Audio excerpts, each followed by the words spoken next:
Welcome back students.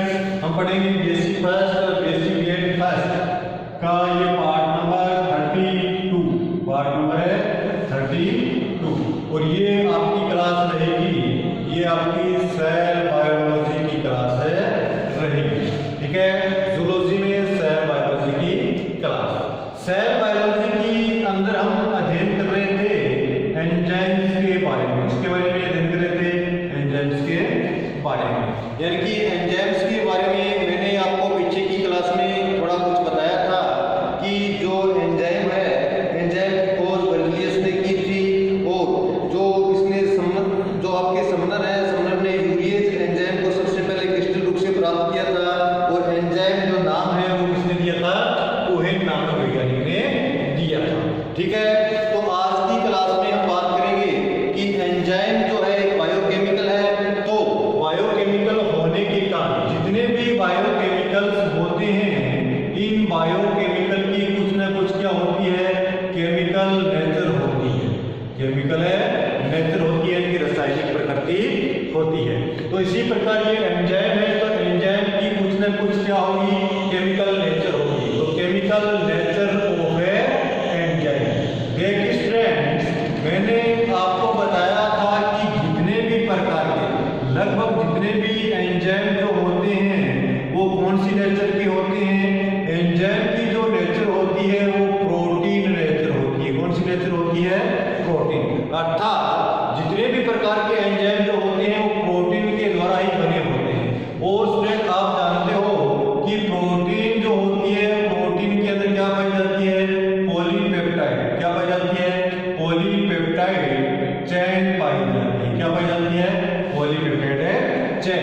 और ये polypeptide chain ही, protein की ये पॉलीपेप्टाइड चेन ही एंजाइम्स की जो नेचर है उसका क्या करती है? निर्धारण करती है।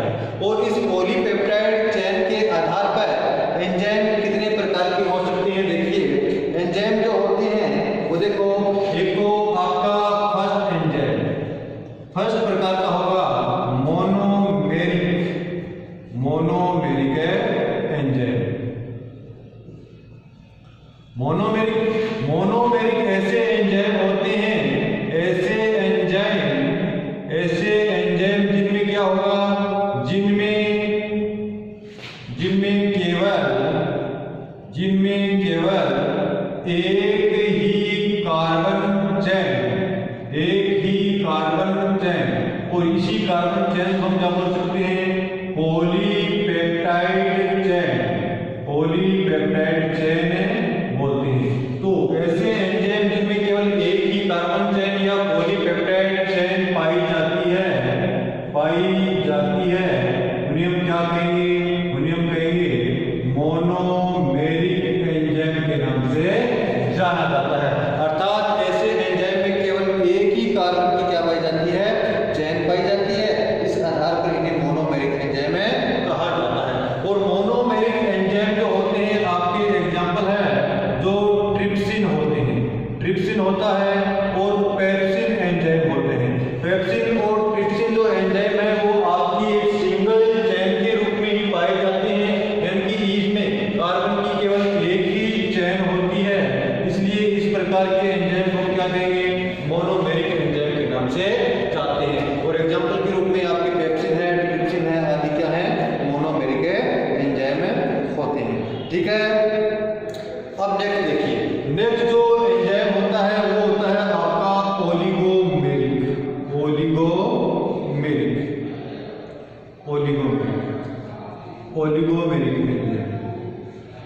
ओलिगोमेरिक एंजाइम कौन से होते हैं? कि वे एंजाइम, यानी कि एक ही कार्बन के अलावा जितनी भी कार्बन की चेन, यानी कि 2 से लेकर 60 तक यदि कार्बन की चेन पाई जाती है, तो इस प्रकार के जो एंजाइम होंगे वो किस प्रकृति के कहलाएंगे? वो एंजाइम आपके ओलिगोमेरिक प्रकृति के कहलाएंगे। अर्थात इनमें या तो कार्बन की 2 चेन हो या 2 से अधिक चेन होती है, 2 से अधिक तक 60 चेन। तो इस प्रकार के जो एंजाइम होंगे वो क्या कहलाएंगे? ओलिगोमेरिक एंजाइम कहलाते हैं। और ओलिगोमेरिक एंजाइम के रूप में जो आपके एंजाइम आते हैं, एग्जांपल के रूप में देख लेते हैं हम। देखो इनोलेज,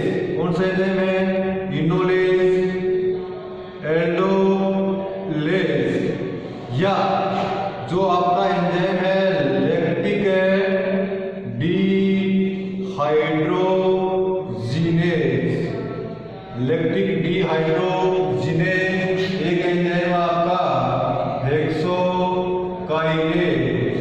यानी कि ये जो सभी एंजाइम हैं ये ओलिगोमेरिक एंजाइम के रूप में जाने जाते हैं। ठीक है, ओलिगोमेरिक एंजाइम। और ये एंजाइम जो होते हैं ये एंजाइम अनेक रूपों में भी पाए जाते हैं, अनेक रूप, और जो इसके रूप होंगे वो आइसोमेरेज एंजाइम के नाम से जाने जाते हैं। यानी कि एक दूसरे के क्या होंगे, दर्पण प्रतिरूप के रूप में भी हो सकते हैं। तो इस प्रकार के एंजाइम हम क्या बोलेंगे, आइसोमेरेज एंजाइम के नाम से जानते हैं। तो नेचर के आधार पर ये आपके एंजाइम थे। ठीक है, मोनोमेरिक, ओलिगोमेरिक एंजाइम मुख्य रूप से अपने बॉडी के अंदर पाए जाते हैं। अब देखिए स्टूडेंट्स कि जो ये एंजाइम है तो एंजाइम का हम नामकरण किस प्रकार से करते हैं कि एंजाइम जो होते हैं वो बहुत सी संख्या में होते हैं। लगभग एनिमल्स के शरीर में आपको 3000 टाइप से क्या पाए जाते हैं, एंजाइम पाए जाते हैं। तो इन एंजाइम को किस आधार पे हम इनका नोमेनक्लेचर करें, इनका किस प्रकार से हमें नामकरण करें कि ताकि हम एंजाइम का पता लग सके कि ये इस प्रकार का एंजाइम है। तो ये एंजाइम का नाम हम कैसे करते हैं और किस प्रकार से इसे लिखते हैं, ये IUP यानी कि इंटरनेशनल यूनियन ऑफ बायोकेमिस्ट्री ने इसके नामकरण का मेथड क्या किया है, निर्धारित किया है। तो नेक्स्ट आपका जो टॉपिक रहेगा वो आपका है नोमेनक्लेचर्स ऑफ एंजाइम।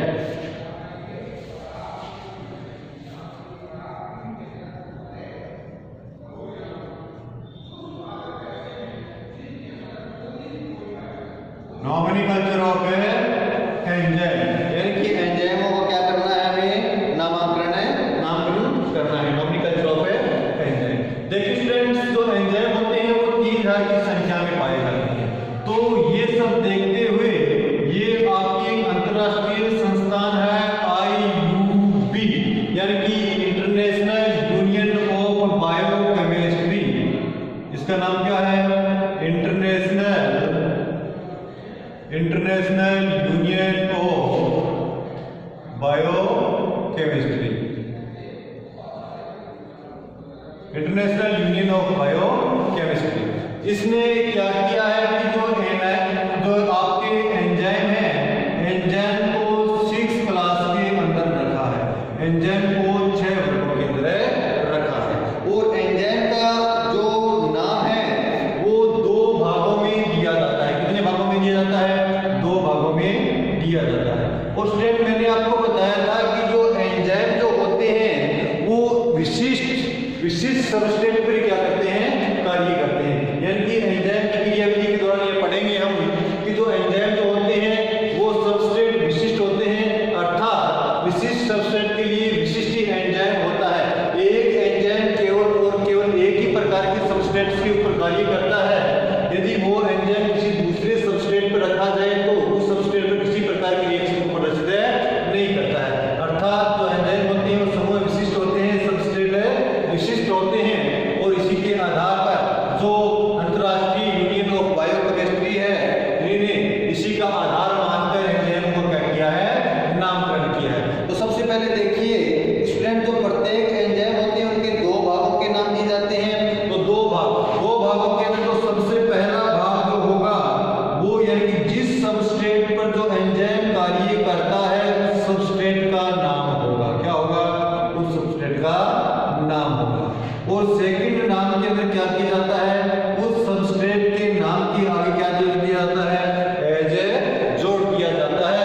तो इस आधार पर एंजाइम को क्या किया जाता है, नामकरण किया गया है। और ये नामकरण के आधार पर एंजाइमों को कितने वर्गों में रखा गया है, एंजाइमों को 6 वर्गों के अंदर रखा गया है। ठीक है,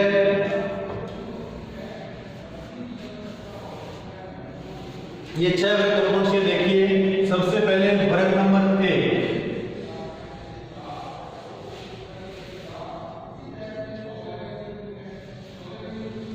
सबसे पहले वर्ग नंबर 1 ऑक्सीडो रिडक्टेज, यानी कि ऑक्सीकरण करने वाले एंजाइम, यानी कि ऐसे एंजाइम इलेक्ट्रॉन इलेक्ट्रॉन का स्थानांतरण करते हैं या हाइड्रोजन का स्थानांतरण करते हैं। ऑक्सीडेशन करने वाले ऑक्सीकरण क्रिया में या तो इलेक्ट्रॉन का स्थानांतरण हो या हाइड्रोजन का स्थानांतरण, यानी कि ऐसे एंजाइम किसी एक सबस्ट्रेट से इलेक्ट्रॉन निकाल दे और हाइड्रोजन का स्थानांतरण कर दे तो इस प्रकार की क्रिया हम क्या बोलते हैं, ऑक्सीडेशन के नाम से जाना जाता है। और इसलिए इस एंजाइम को क्या बोलते हैं, ऑक्सीडोरिडक्टेज के नाम से जाना जाता है। ठीक है, इस क्रिया में जो एंजाइम होंगे वो क्या करेंगे, हाइड्रोजन निकाल देंगे आपके। ठीक है, क्या निकाल देंगे, हाइड्रोजन, और इलेक्ट्रॉन का क्या करते हैं, स्थानांतरण करते हैं। तो हाइड्रोजन और इलेक्ट्रॉन का स्थानांतरण करने वाले एंजाइम क्या कहलाएंगे, ऑक्सीडोरिडक्टेज के नाम से जाना जाता है। तो इस प्रकार से इलेक्ट्रॉन स्थानांतरण का कार्य करने वाले या हाइड्रोजन को निकालने वाले एंजाइम क्या बोलेंगे, ऑक्सीडोरिडक्टेज के नाम से जाना जाता है। जो आपके ये एंजाइम होंगे वो ऑक्सीजिनेज होते हैं, पैरा ऑक्सीडेज होते हैं। ये जो एंजाइम होते हैं ऑक्सीडोरिडक्टेज के अंदर आते हैं। जैसे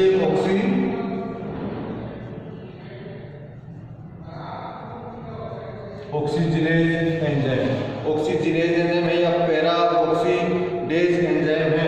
दूसरा आपका है पैरा ऑक्सीडेज एंजाइम। ये एंजाइम कौन से प्रकार के होते हैं, ऑक्सीडोरिडक्टेज प्रकार के होते हैं, अर्थात हाइड्रोजन और इलेक्ट्रॉन स्थानांतरण का कार्य करते हैं। ठीक है,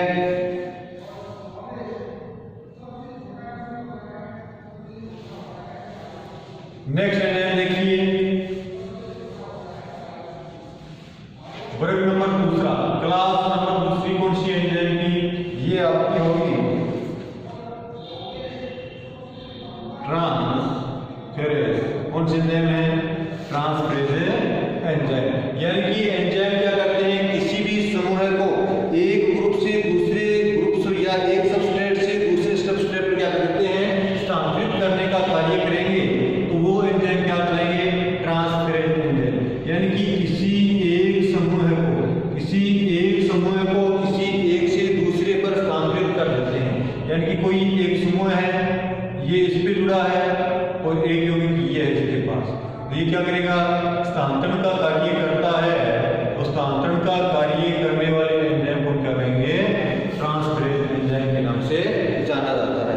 जो ट्रांसफेरेज एंजाइम है वो आपका एसाइल को एंजाइम है या कोलिन एसाइल ट्रांसफेरेज एंजाइम, यानी कि एसाइल को एंजाइम है या एसिटाइल को एंजाइम ए के नाम से भी जानते हैं। Acetyl co enzyme A, acetyl co enzyme A जो होता है वो ट्रांसफेरेज प्रकृति का होता है, अर्थात किसी सबस्ट्रेट से फास्फेट ग्रुप को किसी दूसरे सबस्ट्रेट के ऊपर क्या कर सकता है, ये स्थानांतरित कर सकता है। इसलिए इसे ट्रांसफेरेज एंजाइम के नाम से जाना जाता है। नेक्स्ट एंजाइम देखिए, नेक्स्ट वर्ग के रूप में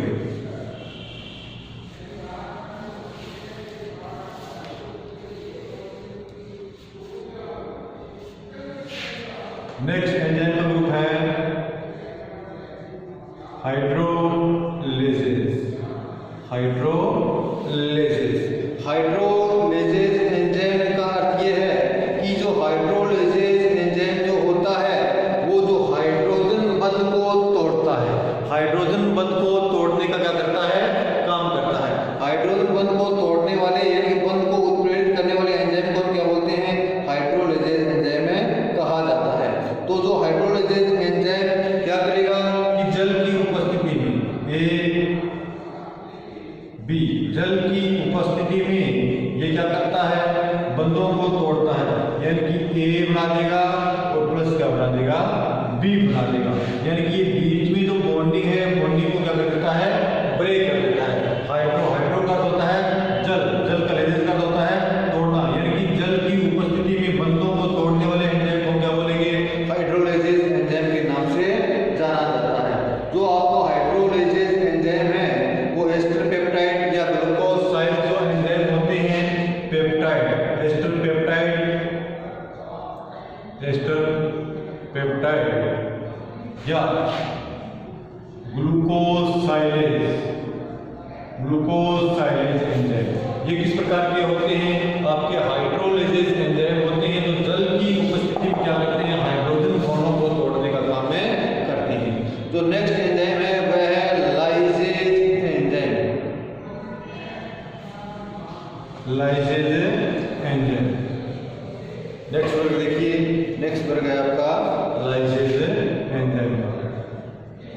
लाइजेज एंजाइम क्या होता है कि लाइजेज एंजाइम किसी दो सबस्ट्रेट्स के बीच में बनने वाले बॉन्डिंग को ब्रेक करके डबल बॉन्डिंग बनाने का जो काम करते हैं, इस प्रकार के एंजाइम क्या कहलाएंगे, आपके लाइजेज एंजाइम के नाम से जाना जाता है। तो डबल बॉन्डिंग जो बनाने का काम करते हैं वो लाइजेज एंजाइम के नाम से जाने जाते हैं। और ये जो प्रक्रिया होती है ये उत्क्रमणीय प्रकार की होती है, यानी कि डबल बॉन्ड बन भी सकते हैं और डबल बॉन्ड टूट भी सकते हैं। तो ये जो प्रक्रिया होगी आपकी कैसी होगी, ये जो प्रक्रिया होगी ये उत्क्रमणीय प्रकार की होती है, इसलिए दोनों तरफ हम एरो का जो साइन है वो लगाते हैं।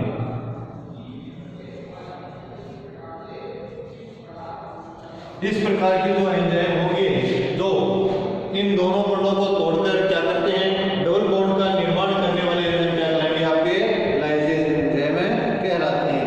लाइजेज एंजाइम का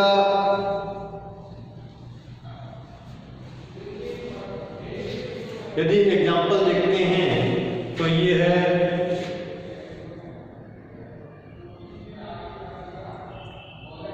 ये आपका होगा कीटो 1-फॉस्फेट एल्डिहाइड लाइजेज, कीटो 1-फॉस्फेट एल्डिहाइड लाइजेज एंजाइम के नाम से जाना जाता है। नेक्स्ट क्लास देखिए, नेक्स्ट जो क्लास है 5 नंबर, 4 नंबर थी, 5 नंबर क्लास देखिए। 5 नंबर वर्ग जो एंजाइमों को आता है, ये एंजाइमों का नाम के आधार पर वो आपके एंजाइम होते हैं आइसोमेरेज एंजाइम। आइसोमेरेज कौन से एंजाइम होंगे, आइसोमेरेज एंजाइम। आइसोमेरेज एंजाइम का अर्थ क्या होता है कि ये एंजाइम किसी भी रासायनिक संरचना क्या बनाते हैं, दर्पण प्रतिबिंब बना देते हैं। क्या बनाते हैं, दर्पण प्रतिबिंब बना देते हैं। अर्थात ये प्रकाशीय या ज्यामिति जो आपकी समावेशिता होती है वो प्रदर्शित करते हैं। प्रकाशीय या ज्यामिति समावेशिता को क्या करते हैं, प्रदर्शित करने का कार्य करते हैं। दर्पण प्रतिबिंब कैसे बना देते हैं कि ये कोई आपकी स्ट्रक्चर है, यानी कि ये कोई स्ट्रक्चर है इस प्रकार से, जो आपका आइसोमेरेज जो एंजाइम होगा वो क्या करेगा, इस स्ट्रक्चर को दर्पण प्रतिबिंब बना देगा। यानी कि इधर जो जुड़ा है उसको इधर, इधर जो जुड़ा है उसको इधर, यानी कि ये सी और यहाँ पर क्या हो जाएगा बी। ये दोनों रूप क्या है, एक दूसरे के दर्पण प्रतिबिंब है, दर्पण प्रतिरूप होते हैं। तो इस प्रकार का कार्य करने वाले एंजाइम को क्या बोलते हैं हम, इस प्रकार का उत्प्रेरण करने वाले एंजाइम क्या बोलते हैं, आइसोमेरेज एंजाइम के नाम से जाना जाता है। जो एल्डोलोज है और कीटोज जो सिस ट्रांस आइसोमेरेज एंजाइम के नाम से जाना जाता है। एल्डोलोज एंजाइम है, एक तो आपका एल्डोलेज एंजाइम, दूसरा है कीटोलेज एंजाइम। कीटोलेज यानी कि इसको तो बोले हम सिस फॉर्म, इसको हम क्या बोलेंगे, ट्रांसफॉर्म, यानी कि ये सिस फॉर्म और ट्रांसफॉर्म। एल्डोलेज और कीटोलेज जो एंजाइम होते हैं वो इसी प्रकार के एंजाइम होते हैं जो ज्यामितीय समावेशिता या प्रकाशीय समावेशिता को प्रदर्शित करने का कार्य करते हैं। ठीक है, तो ये एंजाइम का आपका 4 नंबर 5 नंबर ग्रुप था। और मैंने कहा था कि IUPAC ने जो एंजाइम है उन्हें 6 भागों में बांटा है या 6 वर्गों में बांटा है। जो नेक्स्ट जो एंजाइम है वो आपका रह जाता है लाइजेज एंजाइम। लाइजेज एंजाइम का अर्थ क्या होता है, या लाइगेज एंजाइम के नाम से इसे जानते हैं। कौन सा है, ligase enzyme. Ligase enzyme, ligase का अर्थ होता है जोड़ना। ऐसे एंजाइम जो 2 या 2 से अधिक अणुओं को क्या करते हैं, जोड़ने का कार्य करते हैं, वो क्या कहलाएंगे, लाइजेज एंजाइम कहलाते हैं।